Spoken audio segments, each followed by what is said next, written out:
We are getting to the end. We're actually nearly at the end already. We're at the end of one of the greatest sci-fi stories that has ever been told. That is, of course, the Horus Heresy.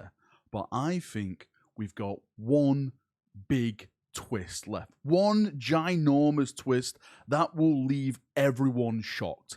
And that is, of course, Sanguinius, the Golden Primarch, the angel himself. There's a day dedicated to Sanguinius, but what if, right? What if it's Sanguinius that damns us all? Now, the story that has been peddled to us all these years is that Horus, in one last act of defiance, lets down the shield on the vengeful spirit to taunt the Emperor to a confrontation. And the Emperor takes that bait and beams up with Sanguinius, Rogel Dawn, a bunch of custodians, guardsmen, a nice little vanguard of troops to confront Horus and bring him to heel for his crimes. And then we have the story, of course, of Sanguinius stumbling upon Horus first. Him and Horus have a duel. Horus chokes him out like a chicken, but before he dies, he manages to crack Horus's armor, which then helps the Emperor when he confronts Horus. But that doesn't really make sense anymore, because we have some conflicting stories now, which could mean things may be changing in the final confrontation between Sanguinius, Horus, and the Emperor and Sanguinius. It could have muddied the water a little bit. So the first thing is that Leman Russ now was the one that actually cracked Horus's armor. If you've read the novel where Leman Russ confronts Horus, it actually states it in there. He actually manages to best Horus, but he can't actually kill him because it's his brother and he fails to do the task that he was given. It's the only bloody thing that Leman Russ can do, and he fails at it. That's why Space Wolf fans, you're all idiots. I'm sorry, I went too far there. Secondly, and now this is the really big one. Now this is the big thing, right? When we had the old law, it was the Emperor refusing to beat Horus to a pulp because he loved Horus so much. It was his first son, the first Primarch that he found, and we know now that this, of course, is a lie. The Emperor views the Primarchs as tools, as weapons. That is all they are. That's all they'll ever be. So all this fatherly love doesn't make sense one single bit.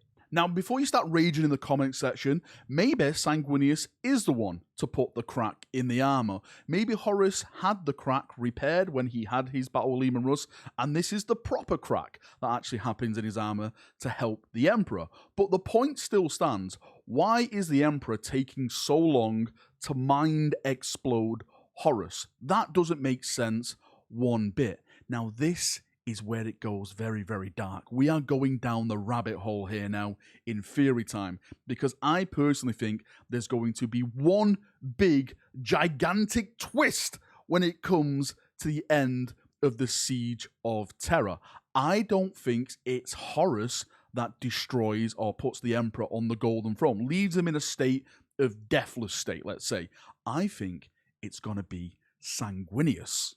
And this is not a new theory, by the way. It's not like I've woke up in the middle of the night sweating, going, oh my God, it all makes sense. I've connected the dots. A lot of people have spoken about this. I've spoken about it on plenty of streams. I'm just making this video to get it out there to the wider audience. I think that Sanguinius is going to be the damnation of the Imperium rather than the savior. And the irony in all of this is that we're worshipping Sanguinius on this sacred day of Sanguinala, right? For being the savior of the Imperium, for smiting down Horus, for saving the Emperor, yada, yada, yada, when really it was Sanguinius that caused the Emperor to be in this deathless state that put him on the Golden Throne. But how?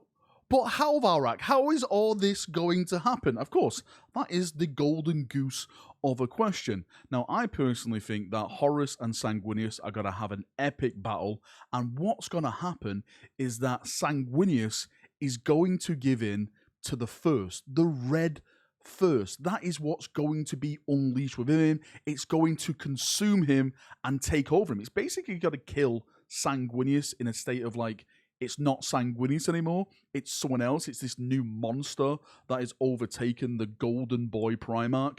And that monster is going to be the monster that kills the other monster, who is Horus. And then the Emperor stumbles upon this golden scene, and he's like, wait, you've killed Horus? And maybe then it's the Emperor trying to talk down Sanguinius from this rage-induced state, and it's Sanguinius who's constantly beating the Emperor to death, and then the Emperor has to bloody nuke Sanguinius. He has to erase Sanguinius. And I think that even makes more sense for the Emperor to nuke Sanguinius and basically destroy him in such a way where maybe you can't display him anymore. You can't show him off. One of the biggest things for me, right, is why the hell is Sanguinius not in some kind of stasis coffin so people can come and pay their respects, like a martyrdom type of thing? We had it with Guilliman, right? Guilliman got his throat slit by Fulgrim, and he was put in like a stasis coffin,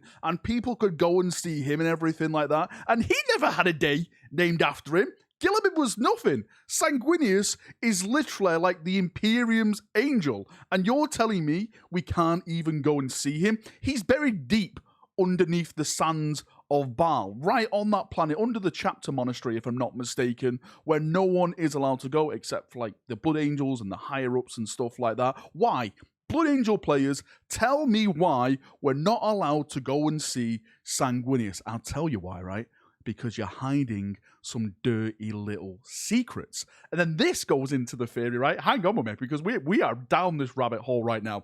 This goes into the theory the Black Rage was caused by Sanguinius' death, his psychic death by the Emperor that then splurted out into his sons. His rage-induced state, right? Into his sons, where you live the last moments of Sanguinius. You live the last moments up to him confronting Horus. We haven't seen past that bit in any type of vision. And I think it's because Sanguinius kills Horus, and they don't want to spoil the ending for it because this is going to be the big twist in the Horus Heresy. Anyway, that's what I think. It's just a theory. Calm down, Blood Angel players. I can see it already. You're snapping. The Red Thirst, the Black Rage is overtaking you.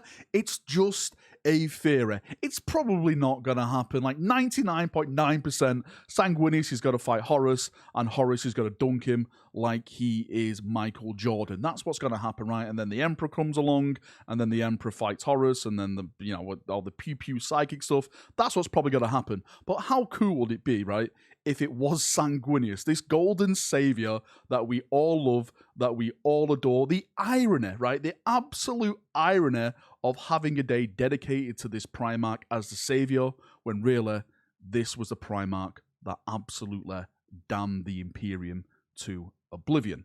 Anyway, enough waffling from me as always. Thanks for coming. Thanks for watching this video. If you got any thoughts, feedback, anything like that, post them down below and we can have a nice little talk down there as we always do. See you now, and bye-bye. And this means it's absolute irony for Sanguinara. Sanguinara? Sanguinaria? Liraria? Blah, blah, blah, blah, blah, blah. It's amore. I don't fucking know. What's it called? Sanguinera? Oh, goddamn angel boy, you've ruined everything.